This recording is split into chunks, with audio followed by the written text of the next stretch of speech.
What's up, everybody? Welcome back to Remember the Game. It is my retro gaming podcast where every week a buddy of mine and I, we sit down. I got to shorten that. We sit down and we geek out about the games we played back in the day. My name is Adam Blank. Thank you so much for listening to the show. And this week it is episode 320. And I envision that like 180, but not the same. Terrible start to this. Anyways, this week we're going over to the dark side of retro gaming, and we're talking some Sega Genesis. And I gotta say, every time I play one of the must-play, hidden gem, blockbuster, high-rated Sega Genesis games, I become more of a Sega fan. My Super Nintendo allegiance is forever strong since childhood, but Sega had some bangers, and we're adding another one to the list this week with Rocket Knight Adventures. Now, people have been on me to play this one for fucking years, and I finally get why now. This is a layup for my top 10 Genesis games, quite possibly a top 5. It's knocking on the door. I gotta let it simmer, but this is a contender for top 5 Genesis games for me. It is a fantastic platformer, great level variety, beautiful graphics, awesome soundtrack, good controls, and it's nice and tough, which is how I like my retro games. If you've never played it, this is a game from that era where every game developer was taking every animal in existence and trying to make them into a new mascot. This time you play as a possum named Sparkster, and I'm not going to bullshit you. I don't fully understand what's going on. You start the game in a village behind a castle and end up flying through outer space fighting aliens. Pigs.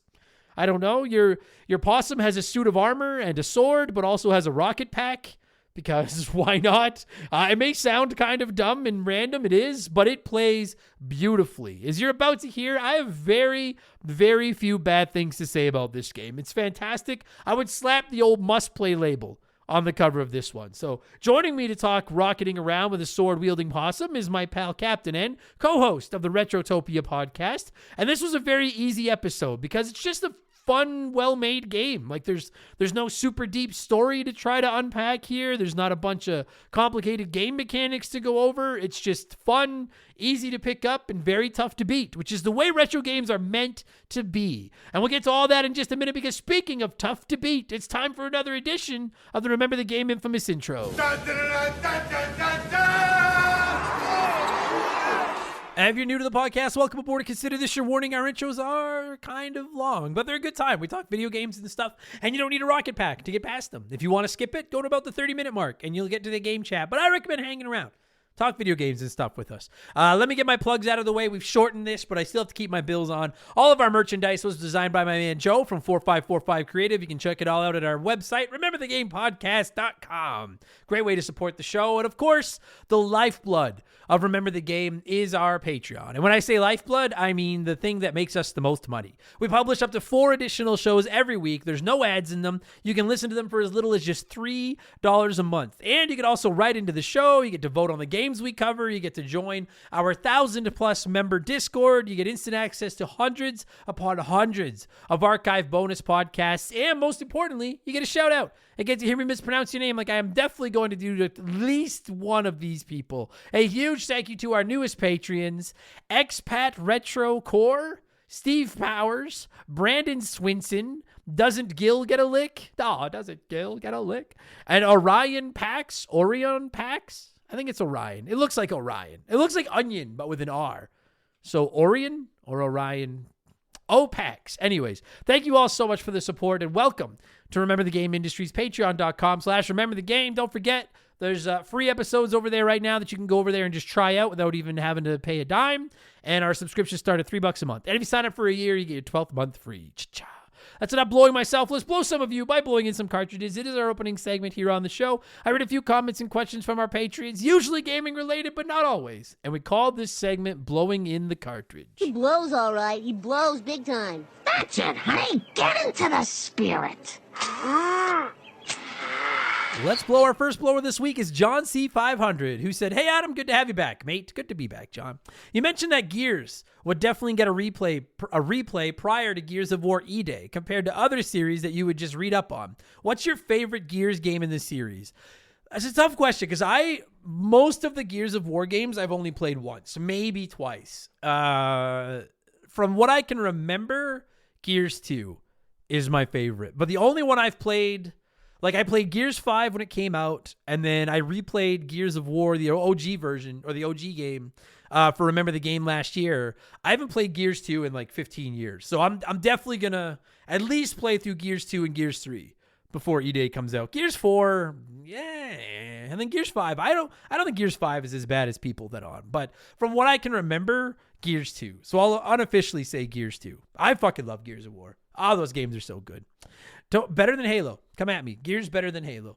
Toking Tony said, I'm beating Eugene from WWE tomorrow and getting him to sign SmackDown vs. Raw 2006. And I was wondering what your thoughts on his character in the WWE were. I personally used to laugh as a kid watching him with the Divas or using his dog pee finisher against friends. And SmackDown vs. Raw was always hilarious. Yeah, for those of you that don't know wrestling, Eugene was a character in like the mid 2000s, I think. And he was like, he was special. He was mentally disabled, and he would use like other wrestlers' finishers and get excited whenever other wrestlers came up. I have to say, I didn't hate him.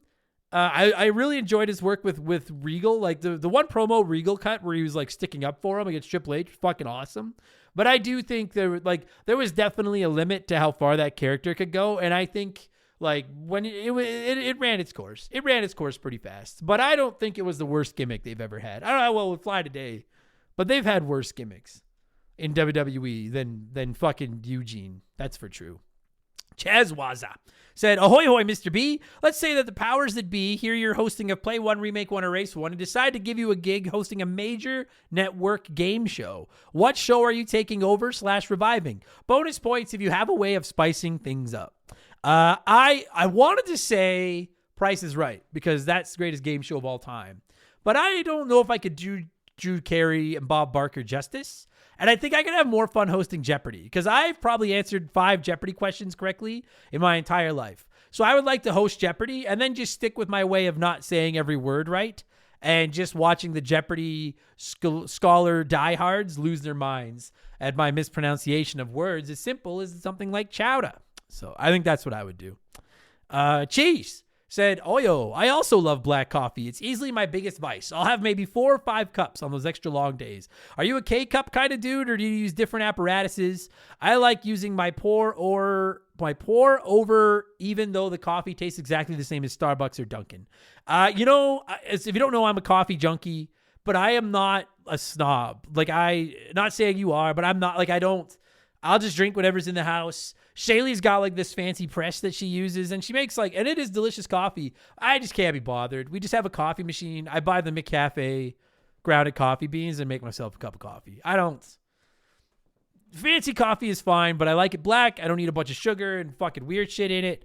And I just can't be bothered. Like, sure, grinded up beans taste better and stuff. I just don't have the patience. Just give me my coffee. I am trying to pull back though. I'm down to 1 large cup in the morning, and then sometimes I'll have a small one after lunch. But I'm trying to pull back because I'm starting to think the reason my eye is so lazy is because it's just so much caffeine over the years. It's just fucking bouncing around in my head. So, Payne 101 said, "Hey Adam, Happy New Year, and I was just wondering, what are you looking forward to most of all in 2025, gaming wise and or whatever in life? Anyways, I hope you have a great year and keep on living your best life, bro." Thank you, Payne. I appreciate that, buddy. As far as what I'm looking for the most of all from gaming, it's probably the Switch 2. I'm a Nintendo fanboy. I want a new Nintendo system, and I'm sick of fucking speculating over the goddamn new system. So the Switch 2, pretty stoked for Doom: The Dark Ages if it comes out this year like it's supposed to.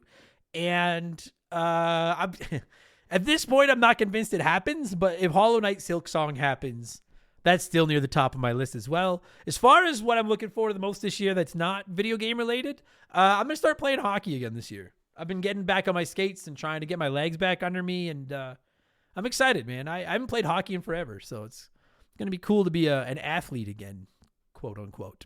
Justin Combustion said, Adam, man, last week you spoke about how sometimes gaming can feel like a bit of a chore because sometimes you just don't feel like it, which is totally understandable, but it made me curious. What's your absolute favorite part? The part you look forward to every time without fail of what you do for the show. Also, I would love to honor Molly somehow. Any charities or organizations we could donate to in her honor, all my best, the guy.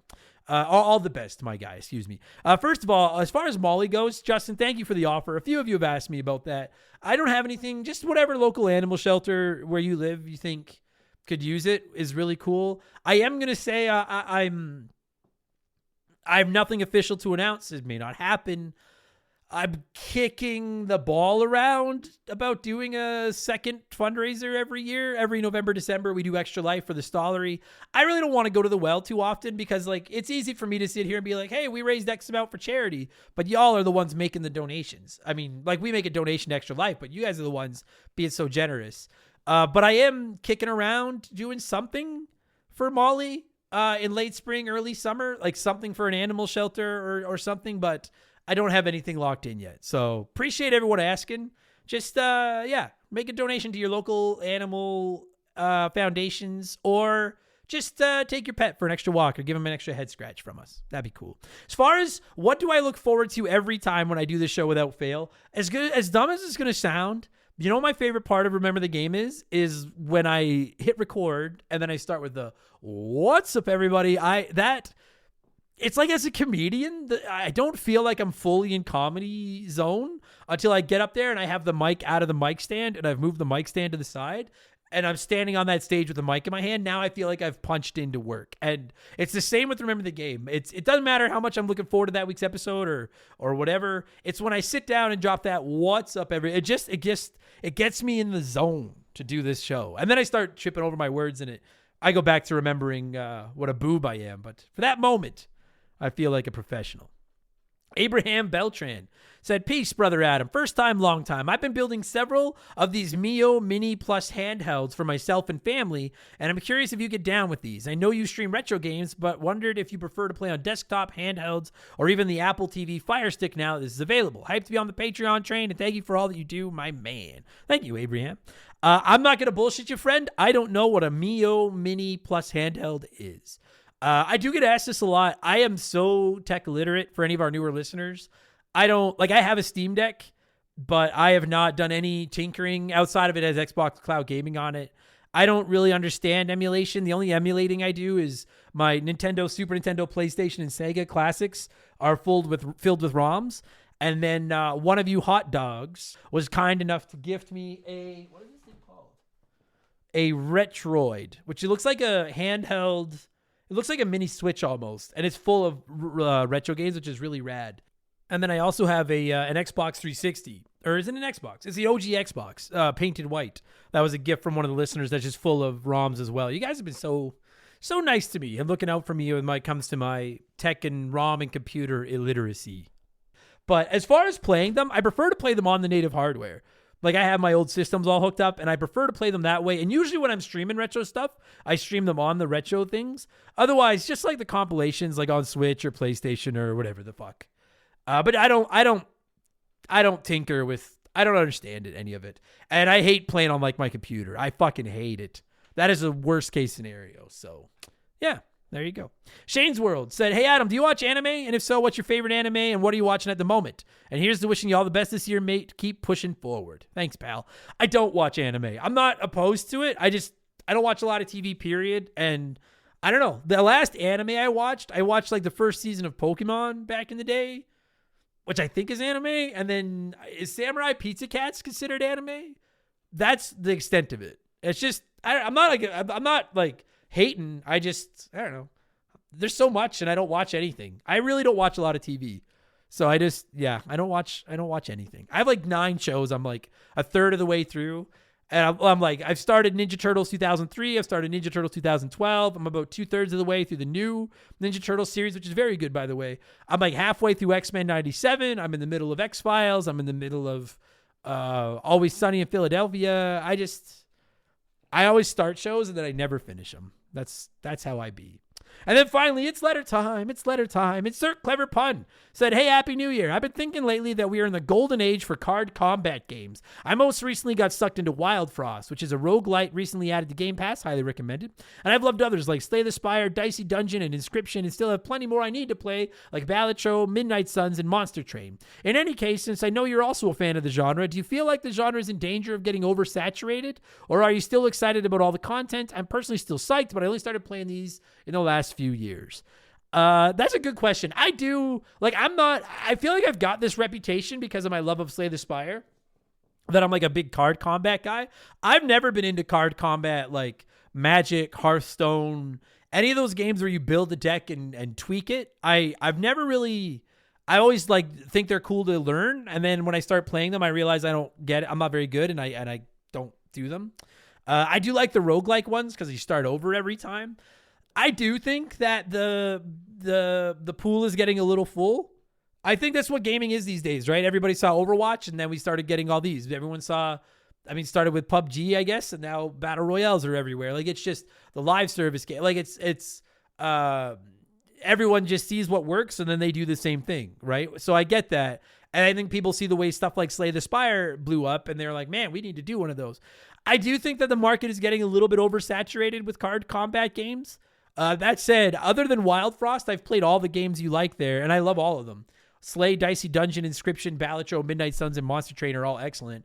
I just think it'll become like most of these other genres, and it'll be survival of the fittest. I think online games have become survival of the fittest, shooters in particular, all the live service games. That's why so many of them are dying so fast, because there's just a finite number of players for a fucking seemingly unlimited number of games.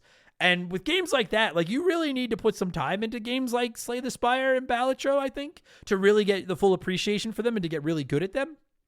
And I don't know about you, but like, you just I can't play too many of them. I can play like one of those games at a time.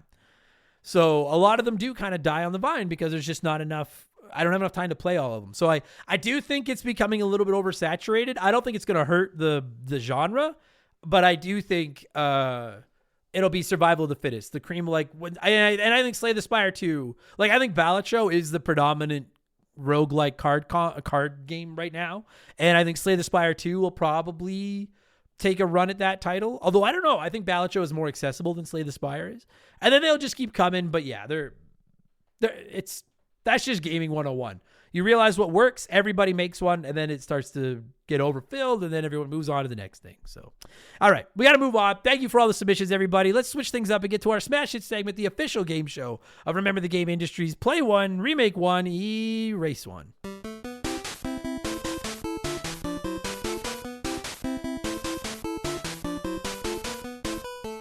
And a huge thank you to Classic Concentration from the NES for unknowingly providing us with the theme music for the show. The rules are simple. Every week I give our Patreons 3 retro video games. They can play one as it was released, remake one as a modern game, and the third is erased from time forever. And as always, there are no wrong answers, but there is a right one. I'll get there in a second. This week we're talking Rocket Knight Adventures, so I went with 3 of my absolute favorite Sega Genesis games: Gunstar Heroes, Shining Force, and Streets of Rage 2. This one was brutal because I love all 3 of these games.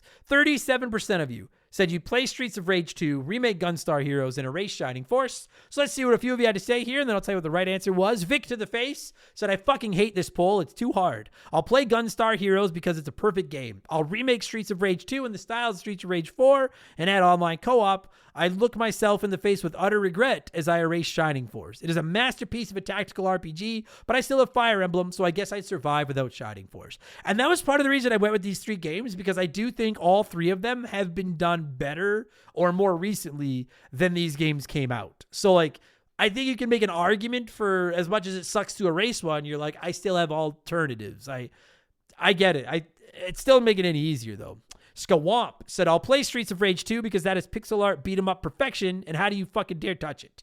Gunstar would be sick with a modern makeover, as some of its mechanics, like combining weapons, seemed ahead of its time anyways. And then delete Shining Force because, well, you have to delete one. That's the problem. There's no, I know every week I say there's no wrong answers, when in reality there is definitely some wrong answers. I truly don't think there's a wrong answer this week. All 3, every option sucks because you have to erase one of the best Sega Genesis games ever. Doesn't Gil get a lick? Says, play Shining Force because it's one of my all-time favorite games and I don't want it changed. I'll remake Gunstar Heroes because I only just finally tried it and realized it's literally the crazy gunplay from Alien Soldier but with multiplayer, and I think seeing it with updated graphics and controls would be awesome. Plus, we can always use more couch co-op games on modern consoles. And then I'd erase Streets of Rage because I just don't get into beat-em-ups enough, and there's so many, I'd rather play another one or the sequels. I will say that, well, I agree there's a lot of beat-em-ups out there. I have yet to play a beat-em-up with the depth as far as the combat goes of the Streets of Rage games. I will just say it. If you have never played these games, try Streets of Rage 4. It's not just button mashing, and I think that's why they're so awesome. Johnny Two Legs said, play Gunstar Heroes. It's cartoon Contra, and it's great the way it is. Remake Shining Force with some quality of life improvements. If enough people get talking about it out loud, it could lead to a new title. And then erase Streets of Rage 2, and then turn to Streets of Rage 4, which is better in every way. Agreed. And Molecule said, play Shining Force because I haven't. I've heard good things. Remake Gunstar Heroes because I've played it a bit. It seems good, and I would like it would look wild updated. Erase Streets of Rage 2 because I don't get the hype. I played it a bit, seems good enough, but most beat 'em ups blow it out of the water, especially the competitor, the amazing Final Fight. And I'm a Genesis kid. Hagar spin to win it. Can we say overrated? I can't say as I've ever played Final Fight, but I disagree that I don't think I've ever played a beat 'em up that can touch Streets of Rage. And I've played a lot of beat 'em ups. As much as I love the Ninja Turtles, Streets of Rage beats every Ninja Turtles beat 'em up ever made. Shredder's Revenge, I'll hear that argument. But anyways, this one was tough. I'm going with 16% of you this week. Dish voted the same as me and said, you absolute bastard. How could you do this to us? Play Streets of Rage 2 is still one of the best beat 'em ups of all time. Remake Shining Force, one of my first and favorite RPGs that can be amazing with an update. Unfortunately, erasing Gunstar Heroes is I'm forced to play by the rules. That's exactly where I am. I'm going to play Streets of Rage 2 because I think it's aged spectacularly, and we've got Streets of Rage 4 if you want a modern one, so why not? And then I was torn on which one of these to remake, but I'm going to remake Shining Force in a 2D HD art style, and I'm going to hope that it reboots the franchise, which unfortunately means erasing Gunstar Heroes, and I hate it.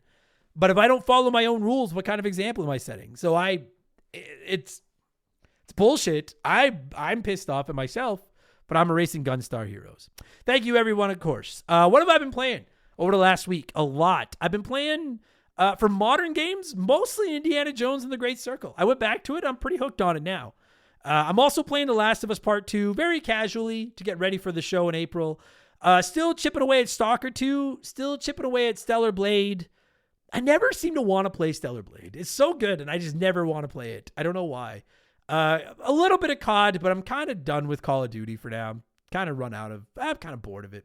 And then playing Half-Life 2, which I'm very close to being done for the upcoming episode of the show, and firing up Wild Arms this week, and XCOM 2. So I'm playing a ton. It's basically all I'm doing with my life is playing video games. All right, let's pause here. Let's let a sponsor in to peddle their wares and keep my bills on. When we get back, it is all Rocket Knight Adventures. Okay, we'll be right back after this. We've had some great partners over the years here at Remember the Game, but I don't know if any of them have hit home for me quite like Hometown Hero does. No pun intended. Don't start. It's a transparent, honest cannabis company that helps people and gives back to those that have served their country at the same time. I mean, come on. As soon as I read about these guys, I knew I wanted to work with them.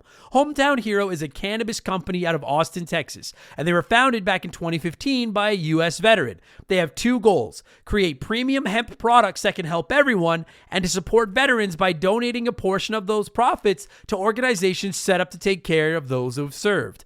Hometown Hero products are of the highest quality, and everything they offer is made right there in the U.S. of A. Gummies, caramels, chocolates, drink mix. There's something for everyone. And what's more, their hemp is grown locally in Texas, which is something they should and do take a lot of pride in. And they offer certificates of analysis for everything they sell because they want to be clear that their products are as advertised, both in terms of potency and ingredients. No contaminants, you get what you pay for. Just how they conduct business is enough to get my good eyes' attention, but when you circle back to the fact that the company was founded by a veteran and they put such heavy emphasis on supporting veterans, this isn't just lip service. I'm not reading a script I was given here. I'm proud to have Hometown Hero associated with Remember the Game. Reclaim your evening. Visit hometownhero.com and use code RTG to take 20% off your first purchase. That's hometownhero.com, code RTG for 20% off your first purchase. This is an ad by BetterHelp. A band once said, "Work sucks, I know." And I think most people agree with them. Workplace stress is now one of the top causes of declining mental health, with 61% of the global workforce experiencing higher than normal levels of stress from their jobs. And while walking away from your job might not be an option, taking a little time every day to focus on yourself and your mental health can make a huge difference. I know in the summer I try to get outside every day, get a little bit of sun, and just enjoy the outdoors. It really helps. At least until my allergies attack, and then it's ugly. It's important to take steps to combat work stress, and therapy can be a huge one. It's not just for overcoming trauma. Therapy can help you define work goals, set some work boundaries, develop coping skills. It's like a cheat code for life. And if you're thinking, man, I'm too busy for therapy, well, Look into BetterHelp. They make therapy as convenient as possible. You can meet with one of their over 30,000 therapists online and on your schedule, just like over 5 million people around the world already have done. As the largest online therapy provider in the world, BetterHelp can provide access to mental health professionals with a diverse variety of expertise. Unwind from work with BetterHelp. Our listeners get 10% off their first month at betterhelp.com/rememberthegame. That's BetterHelp, HELP.com/rememberthegame. All right, let's get into Rocket Knight Adventures. Like I said, people have been telling me to play this game for years. I finally get why. I like to open the door and let you guys sound off on the game we're covering before my guest and I hog the microphone. And there were so many comments coming in just praising this game. Deservedly so. So let's get through a few of them here. Sinfully Sober said, I have fond memories of this gem. One of the first games I beat. My favorite levels were the flying ones, but the mech level pissed me off. The one where you like Rock'em Sock'em Robots? I thought that was fucking cool. I do like the flying ones as well, though. I love those levels. Spurgeocalypse said, thank you, Adam, for covering this game. I have fond memories of playing Rocket Knight as a kid, taking turns with my brothers.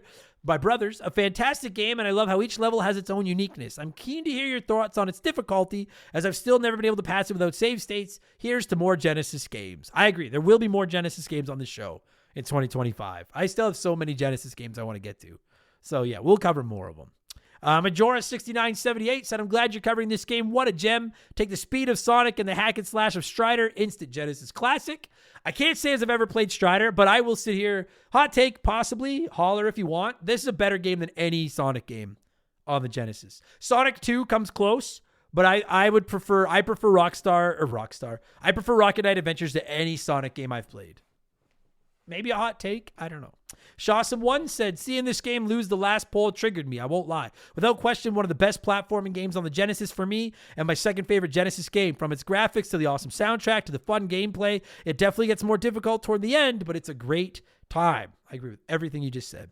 And Red Hood Todd said, I'm going to share this so Adam can have a laugh and or put me on, I think, triple secret probation now. The first time I played Rocket Knight Adventures, I thought I was playing Mega Man. I was 7 at the time and thought it was the coolest game ever. The game still holds up today. The soundtrack is pretty good. It's no Storm Eagle. And all in all, I found it a great game, and I'm excited to hear the episode. Hey, you know what? I'm not, there's no triple secret probation for that. I'm not going to sit here and put Rocket Knight Adventures in the category of Mega Man. But, it's a blue guy who runs around, fights bosses. I get it. And I don't think that's too far off. They could be cousins. I don't have a problem with that. I'm fine with it. Man, speaking of games I'm playing right now, actually, sorry. I went back to Mega Man Legacy Collection, and every few nights I'm up to Mega Man 5. I've just kind of been going through the classic Mega Mans. I love Mega Man. But I also love this game, and it's time to tell you why. I'm going to cue up some Rocket Knight Adventures music. There it is. And when it stops, Captain N and I are talking Rocket Knight Adventures, which originally released in North America on the Sega Genesis in August of 1993. Enjoy the podcast, everybody. Let's go.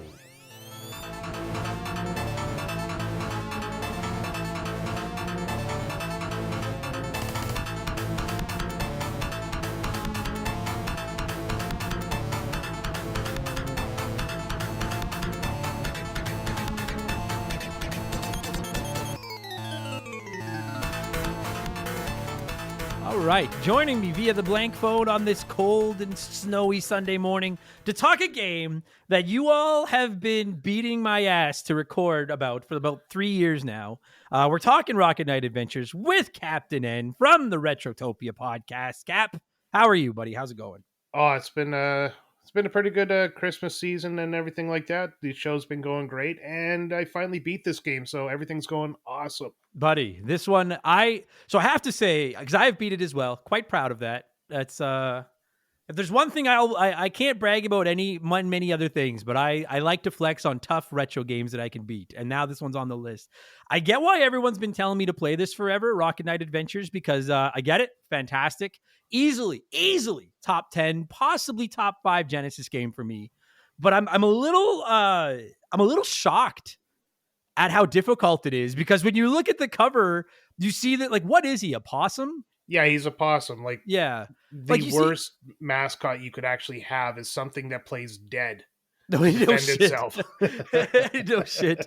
Like, you look at the cover of it, if you've not played it, it's a platformer. You look at this cover and you see this possum, and he's dressed up like a knight with a rocket on his back. And And like he's all cutesy, and you're thinking like, oh yeah, this is gonna be this is from that era. This game came out in 93. This is from that era where every game studio was just throwing every animal under the sun into a video game in the hopes of coming up with the next big mascot. Like it's really wild when you look back.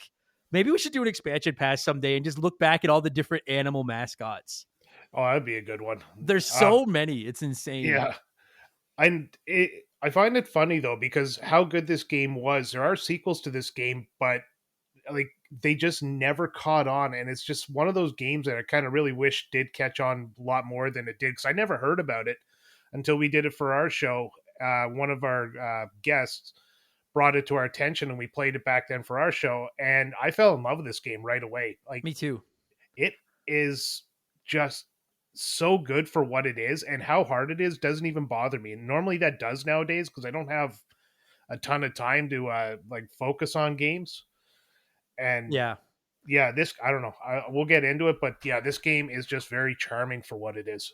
And I agree with you on like the future ones, because I bought I can't remember what it's called. I did get I have another Rocket Knight game on my Xbox. Rocket Knight. It's not Sparkster Rocket Knight Adventures 2, although I'm going to have to look that up. Here it is, Rocket Knight. It was a revival from 2010. Yeah. And I bought that on my Xbox 360, and I still have it on my, just to try it. Yeah, that's available on PlayStation Plus, and that's where I first played, and I thought that was just like a remake of this game. And me too. That's what I was playing that, and I was like, wow, this is really good. And then when I went back to play this game, I'm like, wow, this game's way different and a lot harder and way better somehow. Yeah. I had a hard time. I tried that 2010 one after beating the OG version, and just because the same thing, because they are working on it's like a re-release or some shit of it. But yeah, I think they have it re-sparked on the Switch. Yeah. But I thought that's what the Xbox 360 one was, and it wasn't. And I don't know, something about it just didn't click like this first one. And it's funny because like it's like you mentioned, you're like, I just don't have enough time to play games anymore, which is something I can relate to all too fucking well. But it's funny because this is another one of those games that like so many NES, Super Nintendo, Sega Genesis games, if you know how to beat it, you can beat it in an hour. Like when I finally beat it, I think it took like 45 minutes. But it took me about 2 weeks of playing it regularly to get good enough to beat it in 45 minutes. And it's because of that. And I beat it on easy. Like the difficulty was on easy was fucking me up. But I think that, and I've said this on the show countless times, back in those days, like they knew their games were only an hour long. And so if you didn't make them hard, kids beat them like in a weekend when they rented it. And then that was it. So they kind of had to put that artificial difficulty in. That said, I'm a little surprised that easy was as hard as it was. Yeah, like easy for us, easy is Japanese hard. That's how it's scaled. Yeah, no shit. Yeah. But like in the USA, they have children, easy, normal, and hard. And in Japan, they have normal, hard, very hard, and crazy hard. That's the level. So when you're playing easy in the North American version, you're actually playing the hard version, which is the same in the Japanese version. It's brutal. So if you've never played it, you fire it up and you control this possum Sparkster, who is I still don't understand how he is a possum that is a knight that also has a rocket pack. It just fits in the name so well. It does. And like even the game, like the first level, you're like, it looks like you're back in kind of like there's a castle in the background and like a burning village and a forest, and you're fighting these like pig knights with your, and it looks like a game from like, you know, like the medieval times. But then by the end of the game, you're going through outer space on your rocket pack. So I have no fucking clue what exactly is going on, but it doesn't matter. It doesn't matter. No, a game like this doesn't need a plot because it starts hard, it finishes hard. Yeah. And so the basics of the controls are like you can jump and you can swing your sword. And in like, because there's a variety of levels, which we'll get into, which is one of its strong points, and we'll get into that. But the basics, you can jump and you can swing your sword. But to me, the secret sauce of this game is the rocket pack, because when you hold the attack button down, it fills up this meter at the top of the screen. And once that meter's full, if you're pushing a direction and let go, then he shoots momentarily on his rocket. Or if you're standing still and you let go of it, he does that like spin attack. Yeah. Sonic style. Yeah, that rocket pack was both a blessing and a curse for this game. So many times it helped me out of a situation because you get that invulnerability when you fire it off, Mm-hmm. and so many times it just shot me right into the pit of fire. Yeah. Yeah, that's it. It's that was the thing I think like it's funny because without the rocket pack, if all it was like night adventures and it was just a possum dressed as a knight running and jumping and swinging its sword, I honestly think this would, even if the rest of the game is exactly the same, I think it'd be like a 7 out of 10 game Yeah, because without the like it well, needs the without the rocket. rocket gimmick. Yeah, without the rocket gimmick, what's the point of having a possum? Right, exactly. Now you're just like you said, now you just play dead. It's crappy. Yeah, But exactly. The hit B to play dead. the problem is like that rocket I don't listen. I'm not gonna sit here and be like, "This is like Dark Souls." It's fucking. I'm not saying it's anything like that, but I will say that that rocket takes some practice. Yeah, it Like by does. it's once you get good with it, buddy. Like some of the boss fights in this game, like if you get good at doing like the 45-degree angle dash attack with the rocket, you go god mode. Like I can beat some of them without being touched. Yeah, Like you're rolling, but like you said, the learning curve to it is steep, and there are many a time when you try to use it to get across a pit of fire, or you and I were talking off air about that one level near the end that's auto scrolling up and you're kind of rushing to get out of being crushed under things, and yeah. it's clearly set for you to use your rocket to get past things, but But you like bounce off the wall and then you fly exactly underneath the ceiling again. You get crushed, and it's like, you motherfucker. that's the tricky thing about the rocket in this game is that you can't, like, it's not like you hold up the button to let it go, and then when it blasts, as soon as you let go of the button, you stop on a dime. Like you have like a preset distance you travel with that rocket blast, and Yeah, it and you'll becomes a bit of a learning curve to know just how far it's going to take you and make sure you're in the right spot when you let go of that button. Yeah, and And you'll it's bounce steep off curve. everything. You'll bounce off spikes. You'll bounce off of like walls. You can pretty much anything that you can't like fly through, like lava or the air. You Yeah. can bounce off of, and it can save you. Like in situations where you're kind of screwed, it can save you. But that distance, you have to know it so well. Otherwise, you're just going to end up losing your invulnerability right at the wrong time, and that's it. You just die. Yeah. Well, I think one of the smartest things this game does is, and we'll go through the level variety later, but so the first level of the game is pretty basic side scrolling. You're fighting pigs, you're fighting bosses, and then you fight the boss and then you move on. I think it's the second level where you're going through the castle and you're going like from door to door. I think that level is brilliantly designed because it's pretty hard to die in it, but it's designed for like it has the jewels set up at like 45-degree angles. And I feel like it's a very intelligent way for the developers to kind of teach you when you're playing, like, okay, you didn't really need your rocket in level 1, but now you're going to. Here's where you Yeah. should shoot it. Like it's almost like teaching someone how to play pool and showing them like exactly where to hit the ball. Yeah, and it's a great way to show off different mechanics of the game as well. Because, like the first level, I didn't read the instruction booklet the first time I played this, which is like one of my biggest mistakes for all these old games. And when you're doing the first level, you're just like seeing the castle in the background, and then there's a cliff you can't jump over, and I'm like, how the fuck do I get over this cliff? And it took me forever to realize that you can actually fire off the rocket, but it was a great way to just get my feet wet before getting into the next level. And once I realized I could do that with the rocket, I just experimented with all the different ways to use it. And after that, it became fun. It became like a way to explore the world, to shoot yourself off into the air and see what you can find. Mm-hmm. And even that first level, like I love that they do things like after you fight a couple of I don't even know what I'd call them, like mid-level bosses, but like because you fight the stupid pigs, like those stupid pigs with the swords, like the knights, they're like the easiest, like they're nothing, they're Goombas. But then there's a couple of instances in the game where you have to fight them in like big walking mecha robot things, Yeah. and they have a little bit of bite to them. And then there's like a giant cliff, yeah, that you have to shoot yourself up and over to get past. But one of the things I like in that first level is about halfway through the level, they start putting trees that you can like use the possum's tail to like hang off the branches and stuff. And the first time I caught one of those branches and I was hanging off it or sliding off of it and jumping at things, I thought like, all right, okay, this, because I'll be honest with you, man. Like when I first started playing it, it's not that I thought it was bad, but I was like, this is just going to be another dime a dozen. It's Ninja Gaiden, but with a pudgy possum instead of the Yeah. ninja. That And then makes once sense. right. And then you start playing with the rocket and you start playing with being able to hang on to trees, and not only hanging on to trees, but like if a tree branch is at a 45-degree angle, then when you hook your tail on it, you go Sonic style and you slide down it. You can jump off it at the end and shoot. And then I started to be like, okay, we got some layers. This thing's like an onion. We got some layers here, and Yeah, very clever. Like and what I like is the controls are incredibly simple. yeah, and the worst part about the controls is they're very precise and exact, so you can't blame the game for fucking you over because it does exactly what you input.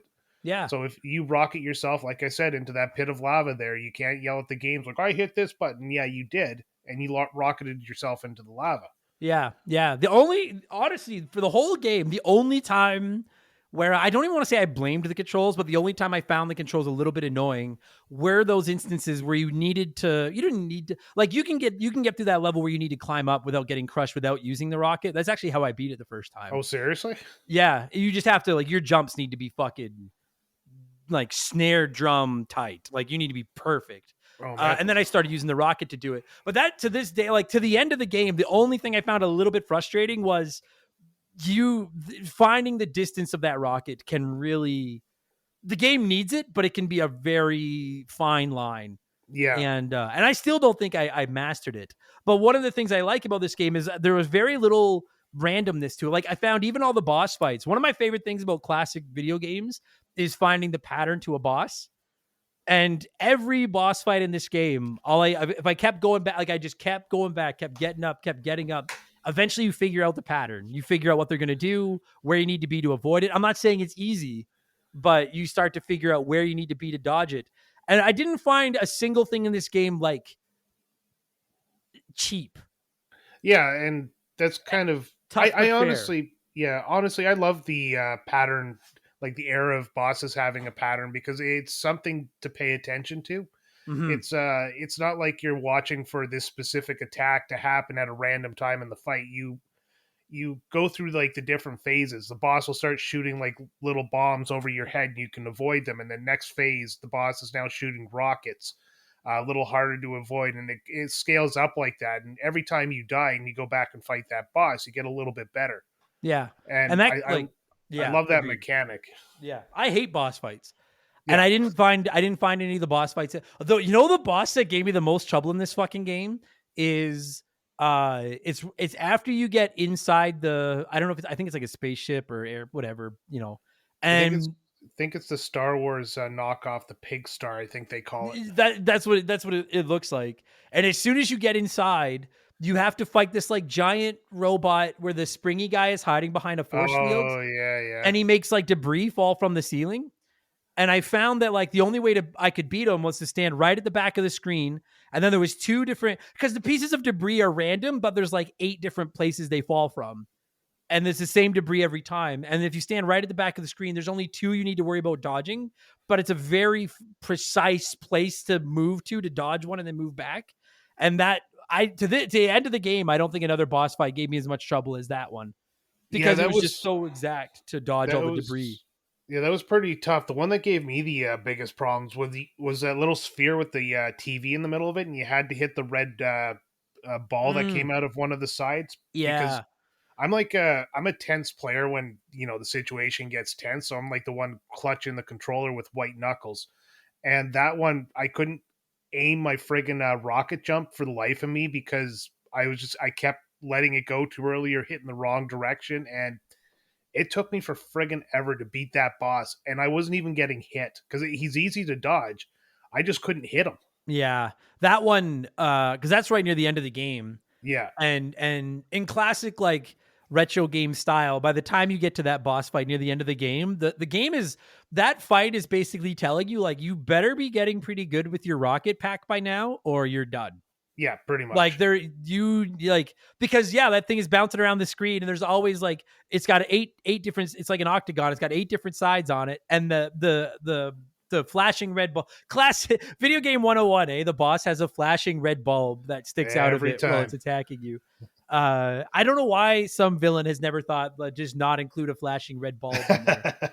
But that flashing red bulb will pop up on one of those 8 sides. If it's on the bottom 3, it's pretty easy to get to. But if it's on the top, then it's like, you better be good with your pack or you're just straight up not going to hit it. That one, once I figured it out, I was crushing that one, but that one gave me that I think that's the part of the game where they're like, you stop here until you get good with this rocket pack. Yeah, pretty much. What was your favorite fight in the game? Because I actually do have an answer for that. You know, it's funny because it was one of the ones that gave me the most trouble. But one of the things I love about this game is that there's a little bit of level variety, which is one of the things. Oh, hey, also shout out to no god awful swimming levels. There's a little bit of swimming, but the swimming's not bad. Yeah, The swimming's not bad. Yeah. But right near the end, it's got a couple of like auto, like you're in space with your rocket, and it almost turns into like a gosh, there's so many of those games, like an auto scrolling shooting game, like left to right shoot 'em up. And as much as I struggle to beat that giant spaceship, where it goes through like 5 different stages of like destroying different parts of the ship and shooting it, I was in my element on that. I really enjoyed that fight a lot. That was a good fight. Mine is the you're fighting your nemesis Axel Gear there.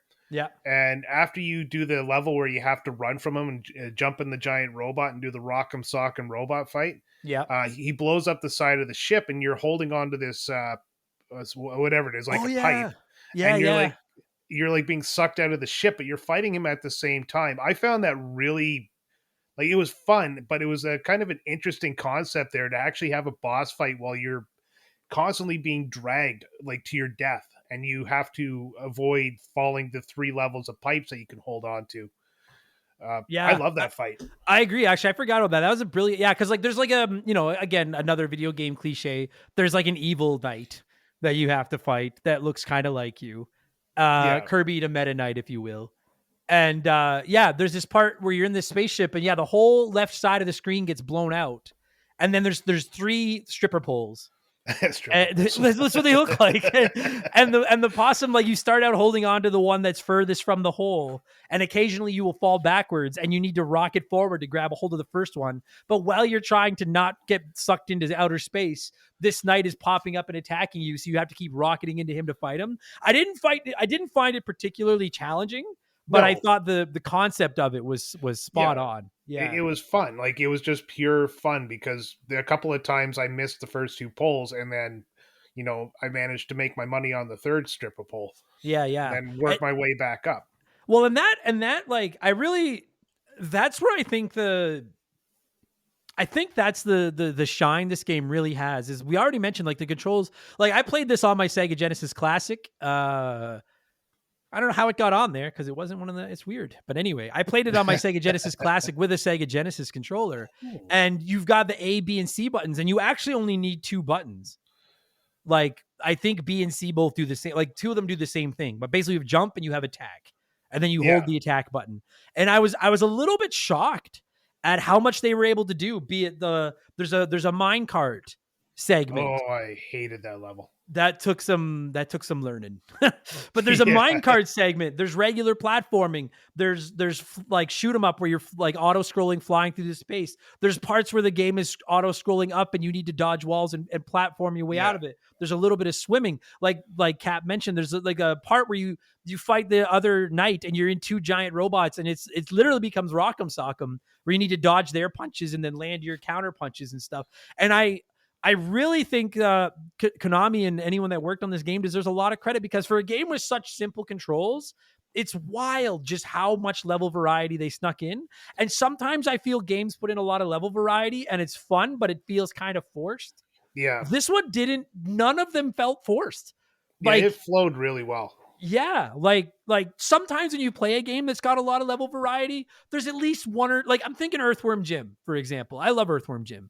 But there are a couple of levels sometimes in Earthworm Jim where you're like, it doesn't feel like it was designed for this. They just wanted to change it up, and this doesn't feel as well baked or as fully cooked as some of the other level designs in this game. But this one, like, I don't feel like there was a single. I would maybe hear an argument against the minecarts not feeling quite as fully baked as the rest of the game, but that might just be because with the countless hours of Donkey Kong Country I've played, I'm a bit of a minecart snob in my games, because those minecarts, buddy, they do the classic thing where they like, you'll pass a sign that has a red X on it and that's telling you to duck or whatever the fuck.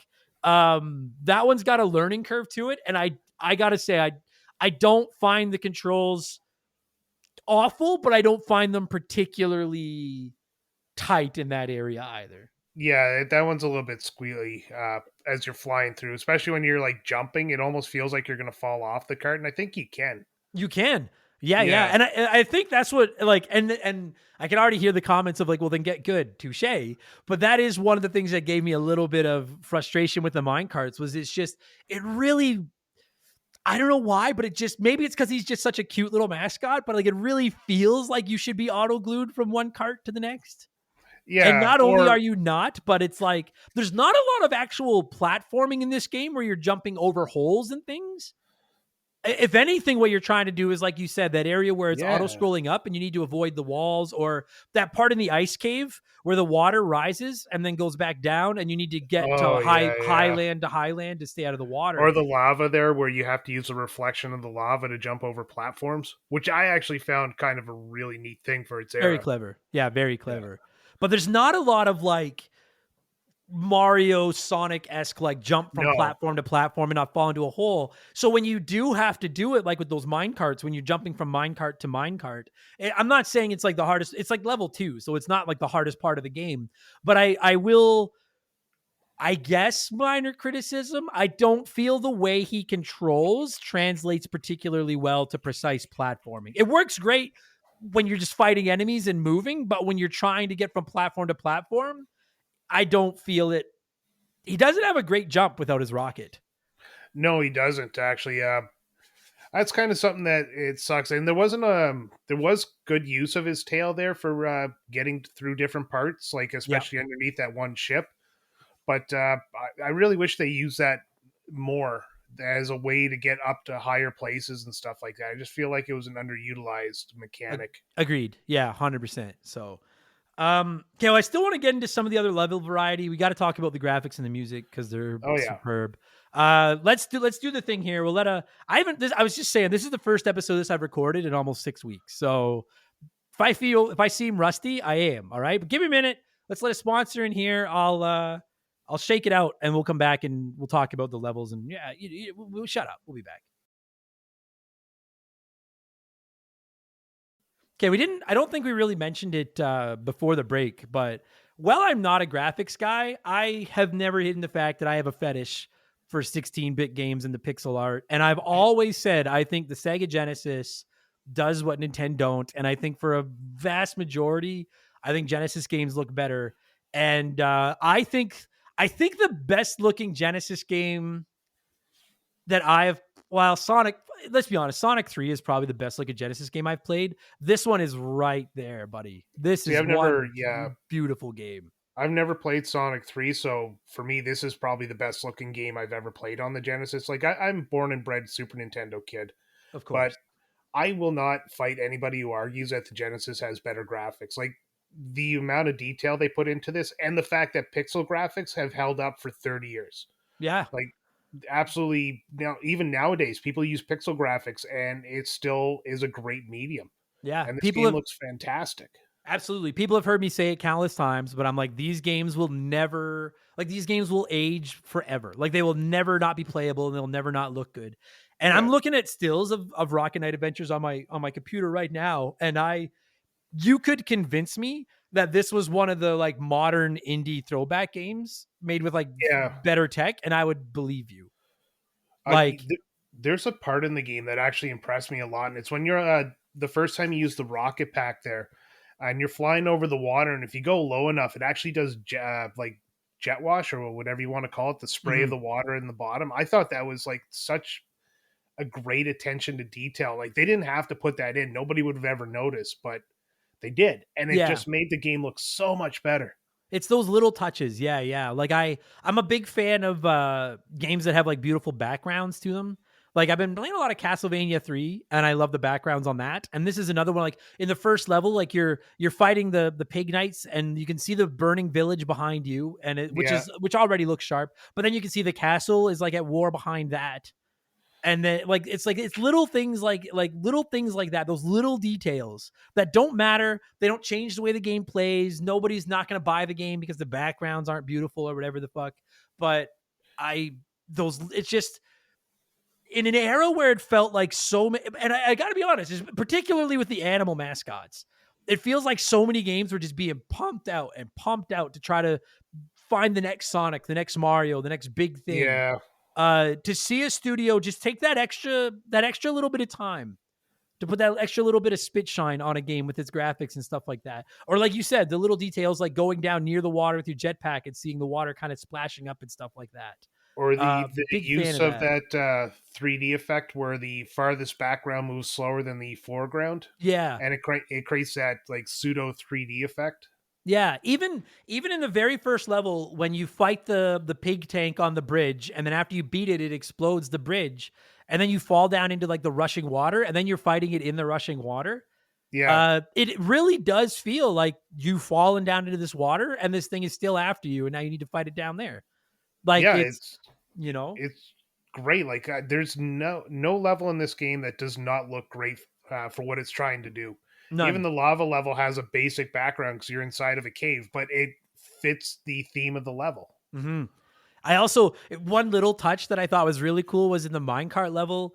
Right before you get into the part where you need to fight the boss, you like crash through like a chicken coop, and all these chickens are flying around you, and then one is like staying, like he's until like you're halfway through that fight. I think he's just like flying around your head, and it's just like, would you fuck off? Like this giant tank thing is on the mine track trying to kill me, and this fucking chicken's like, what the fuck's your problem? And you're like, get out! It's not hurting you. It's just there. Yeah, yeah. And it's just those little details that I thought were I quite yeah. I honestly don't know if I've got a major criticism of this game. It's that rocket is a little bit tricky.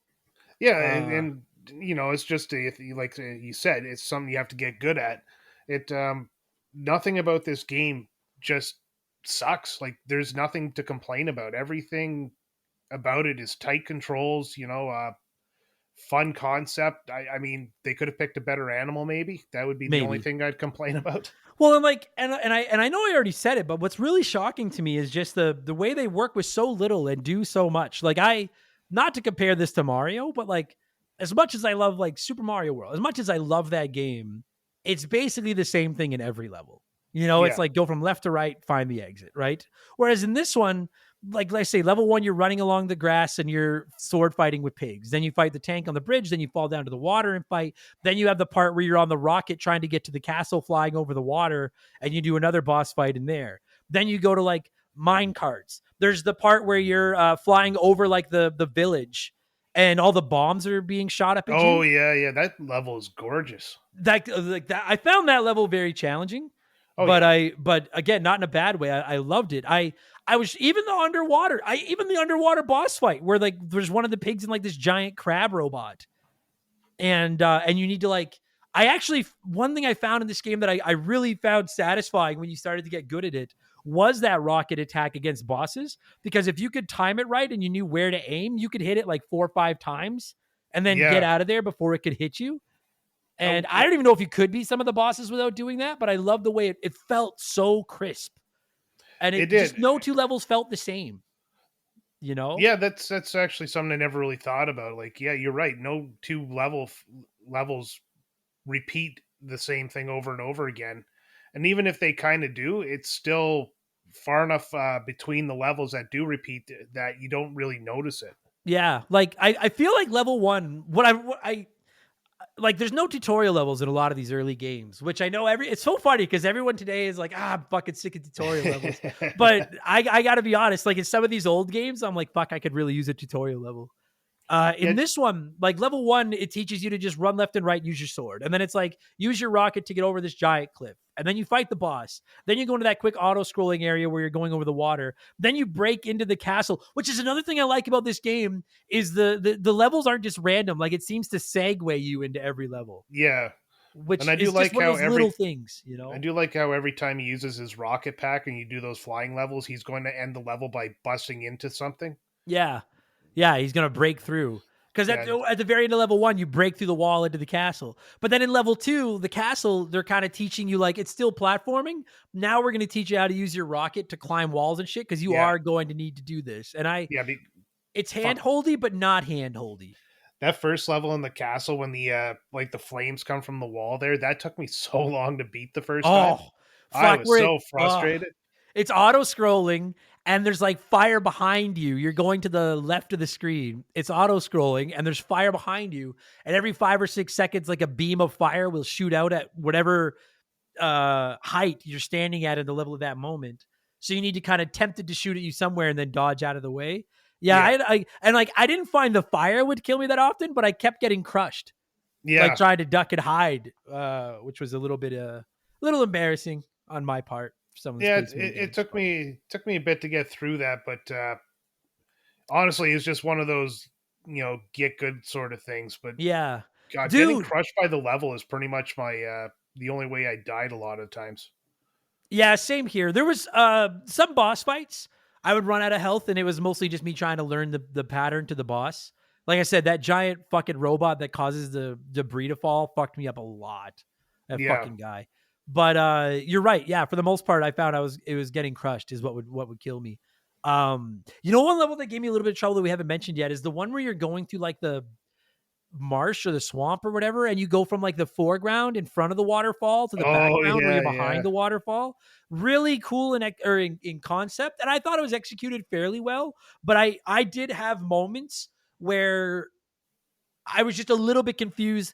Like there's a lot of parts. That's one of the levels that really relies on you using your tail because there's spikes all along the floor or the ground. And you really need to use your tail and stick to tree branches and like kind of traverse the trees and go from platform to platform. And it's not that the level is bad, but that one did give me a little bit of trouble because I just couldn't figure out where's my next safe landing area. I forgot about that level, but you're right. Okay, so there is a level that uses your tail mechanic. Yeah, I forgot about that level. What's funny about it is like it's cool that it uses your tail mechanic, but I don't think they get as much out of that as they could. No, yeah, it could have been used as a way to dodge enemies or something like that. Especially during some of the boss fights, like it would be nice to have some things you could just jump on and kind of get out of the way, or maybe get up higher to attack the boss. Yeah, I know some will argue with me about it, but I would have liked to have seen. I don't know if it would have. I guess it would have been kind of like artificially auto scrolling, like a tail level where maybe the whole level is designed around quick platforming. Like you can't stop, and it's just a matter of like jump from tree to tree and grab you hold using your tail and stuff. I feel like to get back to it, it's a really cool little thing. Like let's be honest, there's no other reason to choose a possum aside from the fact that you can use his tail to hang off things. And it really feels like they don't get as much out of that as they could. Like you said, there's that swamp level. The part where you're underneath the airship is kind of neat. It doesn't go very long, but it's kind of cool. Yeah, that's the part where like you get to the end of that section there, and you have to fight that mini boss, and that's the part where I just shoot myself straight down into the impending death of air. Dude, every fucking time. You have to. So you fight this fucking. So you're hanging under this airship with your tail as it's or ship or whatever the fuck it is. It's flying away, and then this like helicopter robot comes underneath you and it's shooting straight up at you. And there's two ways to damage it, and one is periodically the ship will drop all these like bombs at you, and you can actually hit them and like drop them onto the helicopter thing. Or the other way is you charge up your rocket and blast. Literally suicide dive right down at it, hit it, and then bounce back up and hook your tail on the pipe. And when you land one of those, it's pretty satisfying. But I don't know if a death in this game frustrated me more than shooting at that thing and missing and just being like, I literally just fired myself into death. But when you go back, there's a 1-up, so it's like an infinite amount of tries as long as you continuously get that 1-up. Yes. And then after you're done that, you have to do the swinging platforms, which I found frustrating. It took me a couple of times to get through. Took me enough times to get through the swinging, like it's the chain in the center, and the platform goes from the right down to the bottom to the left. Yeah. And you have to repeat that like 3 times to get to the door. I failed on that enough times that the boss became easy. Yeah. Just because you tried it over and over again. Yeah, like go ahead. I was going to say I was just like on automatic mode by the time I finally beat that. Yeah. But again, though, that was one of those areas where like really my only major criticism is when it did force you to platform, I thought it was a little lacking. Yeah, it could have been a little bit tighter, but I mean, it really did kind of focus on its strength of using the rocket pack and the greasiness of it all. It did. But then like when you're in parts like that part where you're under the ship, it can be tricky to use the rocket pack because we're landing on such a small platform. Yeah. You really need to stick your landings. Yeah. Another thing people brought up to me as I was playing, because people knew I was playing this to get ready, is they were bringing up how good the music is, and I mean, like, It's of great. course, yeah, like lots of these games had good music. Yes, this game. I mean, you've already heard some. You're gonna hear more in a little while. This game's got pretty tight music. Yeah, like Nintendo, Capcom, Squaresoft, Konami all had great music in this era of video games. Yeah, just fits And the game so well. yeah, and it's catchy. It sits with you for a little bit, but it disappears. It's not one of those songs that just haunts you for the rest of your life. Like some video games have that repetitive track that just sits in the back of your brain, and then you're sitting in a quiet room and all of a sudden you can start hearing it play. Yeah, This game doesn't have that. This game has good music that fits the tone of the level you're playing, exciting, energetic, and it disappears when you turn the game off, which I love. yeah, yeah. You know, it's funny you say that. You know what game I get the song stuck in my head of maybe more than any other is Bubble Bobble. Because as much as I adore Bubble Bobble, it's that same 10-second loop over and over for 99 levels. Yeah, And it gets to the point where you're like, I remember we were playing it as kids and my mom would be like, you gotta mute the TV. yeah. Otherwise, I'm She's gonna like, I kill can't you. listen to Yeah, this anymore. that's usually when I got kicked out of the house. Like that. That's fucking annoying me. Get out. Yeah, that's enough. Go. But the music fits it. It's so funny because like everyone was telling me to play it and it looked great. And even when I fired it up and I was playing around in the first level, one of the Genesis games that people were on me to play for a long time was Mickey Mouse, something to do with the Enchanted Castle or Wicked Castle or something like that. We have there's an episode about it in the archives, and I played it, and I thought it was okay, but I thought it was easy. I thought it was kind of meh. It could just be my anti Disney bias. I don't know, but I thought it was like meh. So when I fired this up, it's not that I right out of the gate I was like, all right, I see why, like, this is definitely my type of game. It's beautiful, it's easy, it's fun to play. But I was worried it would be one of those ones like that where I'd be like, it was fine, but it was forgettable. I beat it once, I'll never Yeah, play it again, whatever.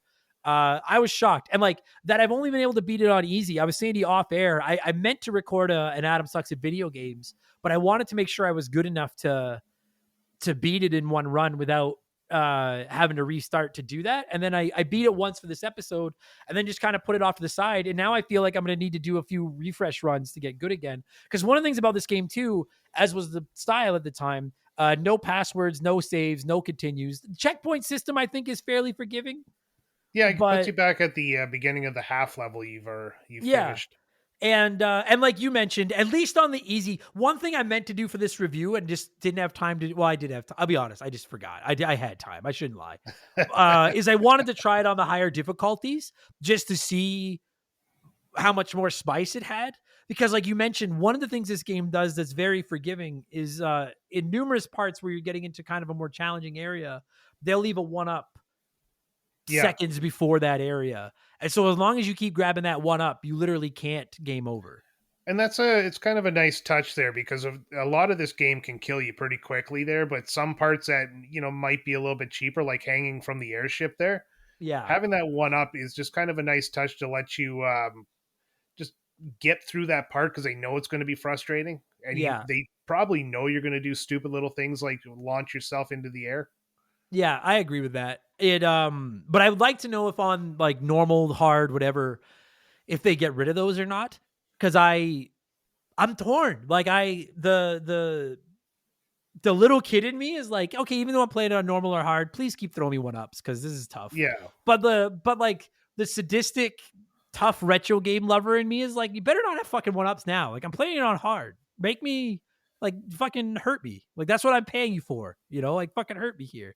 So and that I'll own that. I should have played it on the higher difficulties. That said, it really bothers me when games don't have difficulty settings, and I don't want to hear that like, well, it was a product of the times because like there were games before this that Mega Man 2 had fucking difficulty settings.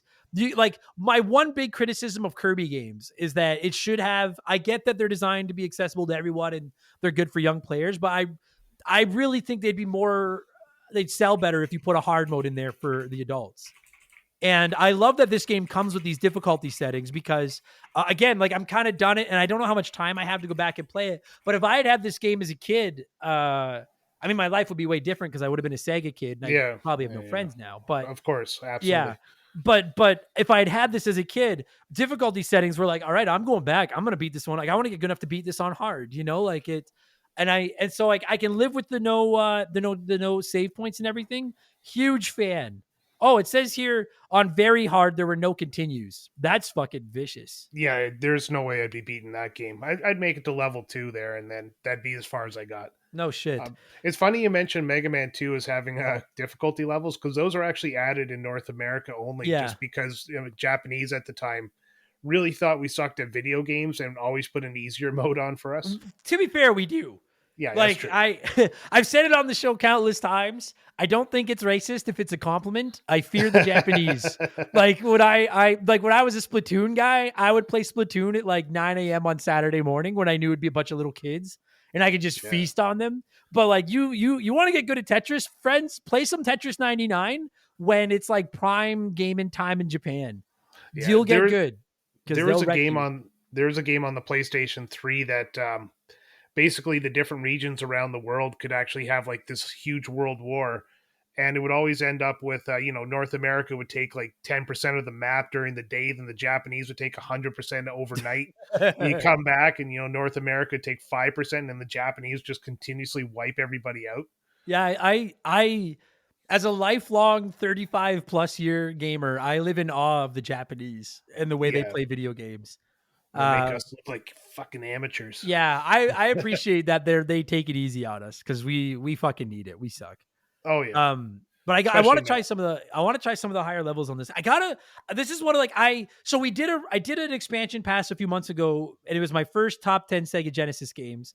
And I said, I'll probably revisit it every couple years as I play more Genesis games. And I can sit here now and confidently say, I don't know if I can slot this in of like ahead of Gunstar Heroes, Toe Jam and Earl, like my all-time favorite Sega Genesis games, but I think this slots in there with like X-Men 2 The Clone Wars in like my 4 or 5 slots. This is an absolute must play Yeah. on the Sega Genesis. And frankly, I deserve double secret probation for taking so long to play it. I should have played it a long time ago. Yeah, It's I've started playing more Genesis games because when we started the show there, the other two guys are Genesis kids, which I don't know sure. why I'm talking to them. But this game I actually like better than Sonic 1 and Sonic 2. Same. Like, 100%. yeah, I know it's going to ruffle some feathers. I think this is more fun than Sonic. absolutely, Yeah. 100%. I found Sonic didn't deliver the speed that it was promised, and this game actually feels kind of fast with the rocket shooting and stuff like that. This game feels faster than Sonic the Hedgehog 2 did to me. See, I feel like I've always, it's not that I don't like Sonic because I do enjoy his games, but I've always felt that they're a gimmick that relies just on that speed mechanic. And I'm sure this will get some hate letters, but one of my resolutions for 2025 is to just be like, you know what? Fucking send the hate letters. Fuck you. I might even set up an email account this year for like, remember the game hate at gmail.com or something. And just like, send them here. But I feel like this one does the speed and it doesn't do it as a gimmick. Yeah, Or it does, but it does it in a gimmick where that's just like I feel the speed works better in this than it does in Sonic. yeah, Maybe it that's a does hot because take, but I feel it works better. you're not running into a wall after you finally get up to full speed there and then just killing your momentum. Yeah, This one like bounces around, and you use the rocket to speed up the level a little bit there, and the rocket is actually useful. agreed. But, yeah, Yeah, no, this everything about this game is just it's designed well to fit into the theme and the overall goal that this game is trying to achieve. I agreed. I one thing I found when I was playing it was I was kind of missing power ups. Like I know you can pick up like the apples and the bananas to like refill your health and stuff, but Yeah, like I was kind of missing the power ups where it's like, oh, you gain a new weapon or invulnerability or whatever the fuck. And while I was playing the game and trying to get good enough at it to finish it, I thought like, man, I could really, I'm shocked that they didn't do that. But once I beat it, I thought, you know what? I think that when your gameplay is as solid as it is in Rocket Knight Adventures, I don't know if they're necessary. I yeah, think it's a and testament to how well the game is designed that it didn't really need them. one of the things I hate in video games is when they give you a fully loaded character, and then within the first act of the game, they take away everything and you have to rebuild to that level again. And this game just gives you everything from the get go. It's what they should be doing in video games. If you're going to make a character that is this powerful, that doesn't have to, find a new sword or whatever it is, or find a better rocket pack, then just let you have everything from the beginning and just base it off the gameplay. Yeah, you literally don't gain a single ability this entire game. No, he's perfect. Every tool in your toolbox, which really is just swinging your sword, jumping, shooting your rocket, or doing that spin attack, you have them the whole time. Oh, I am going to say one more thing. I am getting really tired of games that have beam swords, because just give them a shotgun. Yeah, yeah, but you can't give a shotgun to kids, but like a beam But sword, it's not a kid; it's a fine. possum. You're right. He looks like a kid. That's the other thing too, is like when you look at the cover art of this box, you're like, man, that guy looks like a little badass. He's gonna fuck some shit up. Then you fire up the game and he just looks like, like he looks like a knockoff Disney character. Like he's got like the button nose, like he looks so cheerful and happy. But then he's fucking up all these pigs. I want to give a heartfelt thank you to all of you hot dogs out there that have been on me for literally years. I can't tell you how many people have told me to play this. This might be the Sega Genesis game that I have had the most requests for over the years. Has been Rocket Knight for Adventures. Good reason. Yeah, absolutely. I get it. I think probably I've always said my top 4 Genesis games are Streets of Rage 2, Gunstar Heroes, Toe Jam and Earl, and X-Men 2 Clone Wars. I think this now completes the 5. This is my new top 5. At least until I find something else. Because I'm the same as you. Growing up, didn't play a lot of Genesis. Discovering more and more games. I gotta listen, for all of you out there, if you're old like Cap and I, and you grew up on one side of the console wars and the Nintendo Sega, back in the 90s, cross the trenches and try some games from the other side. The respect that I have grown to have for the Sega Genesis in the last 6.5 years it's almost immeasurable. I have gone from thinking like, well, that was for the system whose kids for kids whose parents didn't know any better, to being like, man, this is I'm always going to think the Super Nintendo is better. I'm always going to be ride or die with my SNES. Well, you have to be. Like, you had to pick sides back then. Of course. And just straight up, fandom aside, I will sit here and like I do think the Super Nintendo has the better library. Sure. I really do. But man, there's some good fucking Sega Genesis games, buddy. And this one's as good as anything on the SNES. Yeah, and you know what I loved about that era too is when you did have the game on both platforms, they were usually different. Yeah. Either made by a different company, or like if you look at Aladdin as an example. Oh, fuck. And I have heard about that since we did the Super Nintendo Aladdin. Play the Genesis one. I've heard it so many fucking times. Well, it was my point to this is it was kind of nice that they actually took the time to not just make the same game on multi-platforms. Sure. So, but yeah. No, I'm impressed. Great game. Fucking great game. I don't know what else to say about it. I just think have you got any, I will say, like, have you played the sequel, Sparkster Rocket Knight Adventures 2? No, I haven't had the time to play anything like beyond this game, but I did watch a couple of YouTube videos just kind of curious about it because, Sparkster is basically the Super Nintendo version of this game. Yeah. Different story, different plot and all that stuff, but I don't know, just it did not seem to capture the same charm that this game had. Like, it looked less detailed, almost more cartoony in a way, even though this game is very cartoony. It really is, yeah. But no, I gotta have to try it at some point just to see. I do too. I found the ROM and I have it all set up ready to go. It's just I need to find the time to sit down. Well, I was gonna say, I guess if like one other thing I would somewhat criticize Rocket Knight Adventures of, and I'm gonna pull this back. I was going to say, like, I wish it was a little longer. Like, it's 7 levels, and the levels are definitely, there's a lot of meat on the bone. They're long levels. But considering this is a Sega Genesis game, I'm always going to compare any 16-bit platformer to Super Mario World. And I was like, it'd be cool if you had like a map and more levels. But I'm going to withdraw that because thinking about it while we're talking, I think that's why every level in Super Mario World, well, great, is kind of the same. Yeah. Whereas in this one, they're like, we have 7 levels, but each level is like a whole different recipe. Well, this whole game tells a story as well, like through the does. different levels and minimal cutscenes. Yeah, it does. So I'm gonna withdraw that. I think if you're gonna like, I think there's two ways to make a platforming game in this era. One is Super Mario World, where it's like you got a map, levels are all kind of the same, but they're really well done and they're polished and all that. Or you go this way, where it's a little bit more linear and shorter and everything, but each level is just packed full and it's beautiful and it plays well and it. Yeah. So I'm gonna take that back. I like the way this game plays. I will say password system, if not saves, would have been nice. A password system would have been nice, Well, we live in the but era of save states, so yeah, that's how I kind exactly. of got to the end of it.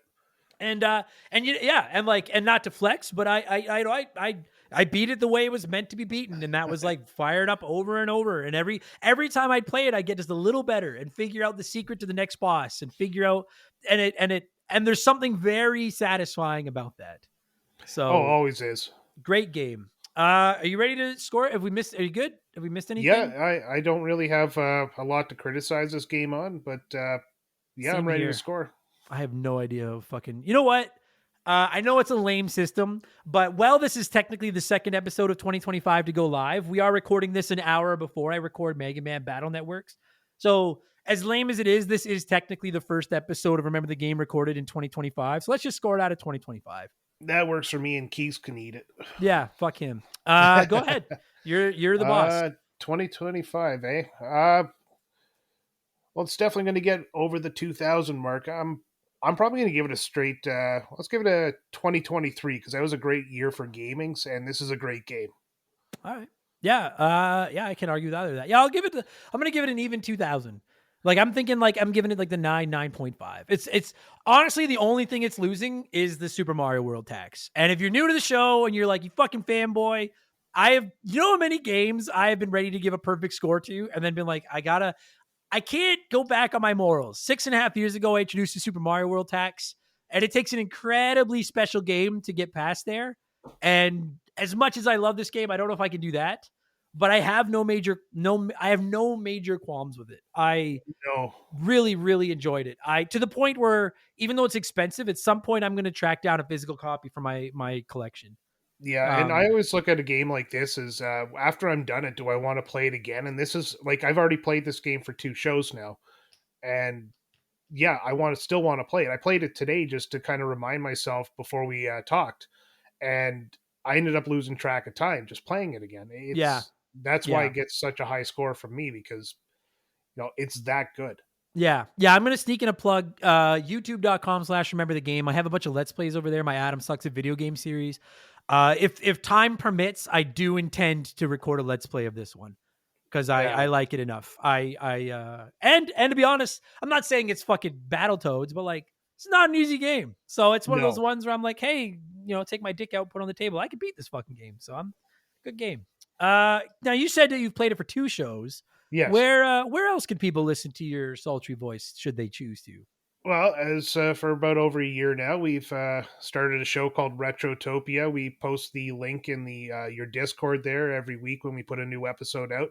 It's myself, Storm Beagle, and Captain Alcatraz got together. 3 different people from 3 different countries talking retro video games, and we just have a good time doing it. That's what it's all about. I'll Yeah, assuming that he sends them to me, there will be links in the description of this podcast. Check them out. Tell him well, I guess you can tell him he sent you because he yeah. fucking told you about his own show. So I don't know if that'll work. Oh, But I, do it. I, I'm just going to say this: we're also going to review Kingdom Hearts because you won't. Yes.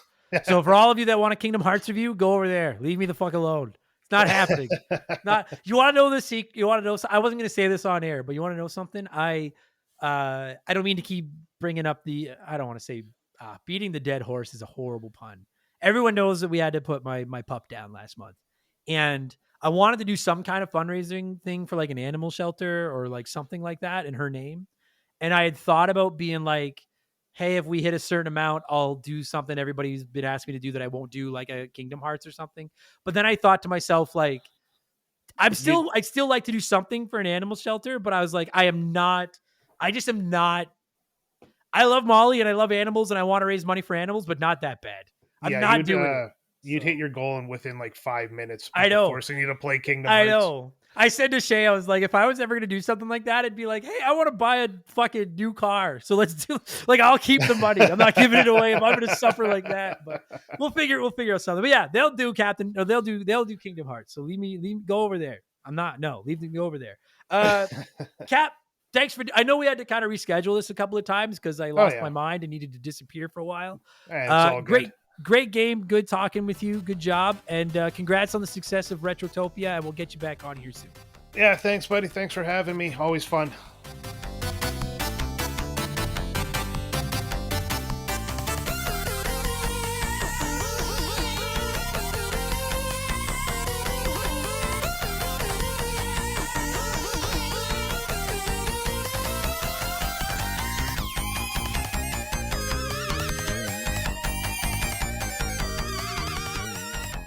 And that is going to do it for this week's episode, Cap. Thank you so much for giving me a call and talking some Rocket Knight adventures, and to every single one of you that have been crawling up my ass for years and telling me to play this game.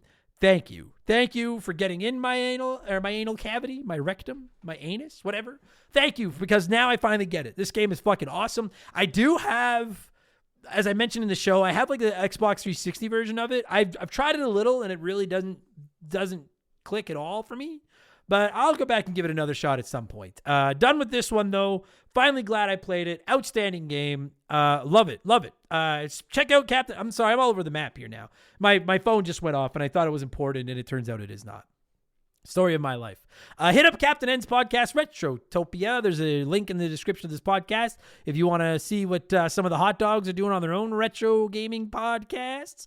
And don't forget to come back next week. Oh, yeah, leave us a good review, would you? I'm supposed to ask for them. I don't know why, but I'm supposed to ask for them. So please leave us a nice review. They make me feel good about myself. And don't forget to come back next week, because next week it is Remember the Game 321. And I think it's going to be a very, I don't know if controversial is the word, but it's definitely going to be a little bit of a spicier episode of Remember the Game. We are talking The Secret of Monkey Island, a point-and-click classic PC game that I'm going to be honest, I don't really like. I get the charm, but I'll tell you why. I didn't really get it, not for me. But I'll get into that next week, all right? That's this week. That's next week. You get it. Don't forget as well, if you're a Patreon, tomorrow on Expansion Pass, we're making our predictions for gaming in 2025. And a week tomorrow, it'll be the 5th annual Blankies, where we will decide what was the official Remember the Game of the year for 2024. That'll be available on Patreon as well. Good times. I'm going to thank some patrons and get out of here. Thanks for listening, everybody. Much appreciated. It's good to be back. And I'll talk to y'all the next time you listen to one of my shows. Cheers.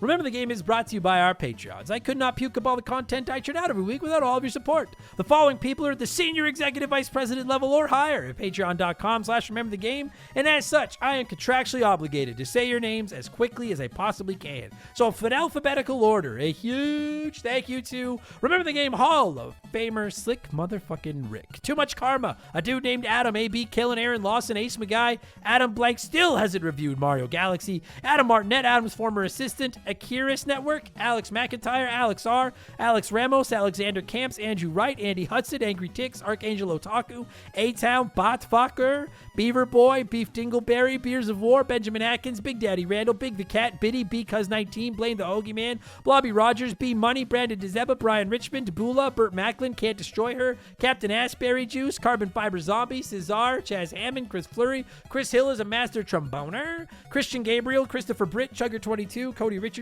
Cody Thompson, Combo Chuck, Comebread, Confused But Still Here, Daddy Secret Little Chubby, Dazer Wraith, Dan of Dissect That Film, Daniel, Darbles, Darth Skywalter, David Thompson, David Schroeder, DBXJ, Decoy Man, Dindonian, Dental Plan, that's new, Diablo Spartan, Donnie the Dude, Walter. Dude, I just watched, I just got that name because I just watched The Big Lebowski last night, and now I get it. It was Donnie, Walter, and the Dude. I got it. I just got that.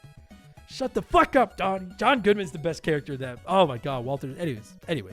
Doogie Bowser MD, Doug Dorn, Drugs are bad, MK, Dude, Where's My Game, Earl, Eldest Millennial, Elephant Calves, Elijah Burns, E-Man Trucker, Eric Hopewell, Fallen Snow Kiku, Fancy Store-Bought Dirt, Faded Sufferance, Frosty Bear, Thunder Leaps, Fuzzy 99, General Fury, G9PSX, Gabe, Graham Kennedy, Growlywog, Haga Waffle, High Plains Drifter, Hitchy Poo, Holmes, Horror Nostalgia, a podcast. I cancel my Netflix to afford this shout out. I like jorts. They're comfy and easy to wear. Itchy Nutsuru, Ida Yellow, Infinity Rage, Isaias, It's That Nerd James, Jake Carter, Carter, Jamil Williams, James Walt Francesco, J. Rodimus Prime, Jeff Bergeron, Jimothy, Jay Callahan, Jay Nasty 15, Joe Buck, Joe the Sandman, John Woodruff, Johnny from Virginia, John of the Adult Children Podcast, Jordan, JSK Fusik, Juris Dr. Mario, Just a Fish, Just Car Pranks, Justin Blair, Jinxie 425, Kevin Kellums, Kevin Monroe, Kia Pup, Krusty's Clogger, Laces Out Dan, Leroy Jenkins, Legendberry, Leo, Leroy Westrich, Lil Bunny Fufu 89, Liquor Like Luigi, Lord Logrod Von Huge Dom II, Lord Palmerston, Lord Salazar, Lucas Shaman, Madam Nutsich, Makeshift Mellow Magic Money, Marcus Mendoza, Mark Sneed, Matt Babineau, Matt Zeus, Maverick Marty, Max Lagroom, Max Aindon, MacGyver 88, McCracken, Mercury 869, Mike Maloney, Mikey Hag, Mr. Jabroni, Mizuru, Monsterously, Boner, Morgan, Muncal, Musty Beetle, My Left Nut, Nerdy Hybrid, Nick Creature, No One Cares, Nordak, Nothing Could Possibly Go Wrong, Hiroku Saki's Gardener, Pee-wee Squitters, Penguin Milk, Phil Venture, Fill Up My Farts, or Fill Up My Mouth with Empty Poos. Ah, gross. Fill up my mouth with farts. Please refrain from tasting the knob. Plow King. That was a bad one. Plow King. That's better. Postman, put it in H. Quiet Place Queen. Randy Barrett, rated X. Olint. Rest in peace, Koopalings. Robbie Air. Roger Staubach's Pool Cleaner. Rush's Dog Walker. Ryan Donahue. Ryan Kinchin. Ryan Perry. Ryan Stemmerding. Ryan Whitcomb. S. Sabin. Sam Carpenter. Savage Boosh. Scary Terry. Scott Brooks. Scotty McGee. Shank the Rat-Faced Bastard. Shoeboxer. Sharonic. Sleeper Hit. Sour Goat Face. Spider Cat. Squeak Nut. Squints. Standard Ass Brian. Steve Dulk. Stud Still Smash. Super Cyan Safarioth. Super Jess. T-Bear 87. Tadpole, Ted Explosion, The Big Deal, The Fletchman, Theodore, The Supreme Chorizo, Thomas Smith, Timmy the Exuberant Turtle, Timothy Sabrinsky, Titan 420, Toby OP, Tornado, Travis Sanders, Triple, Tyler, VOS Rager, Works For Me, Wilco, Wimp 15, Wolfgang Darren, Wolf Magic 21, Wyatt the Surgeon Who's Not a Surgeon Row, X Maverick X, Youngster TK, Zach Shepard, Zamato, Zane Donovan, Zed Paladin, and Zonko 504. Good shout outs. Not great. It's a George Bush Simpsons reference. It was funnier in my head. Thanks for listening.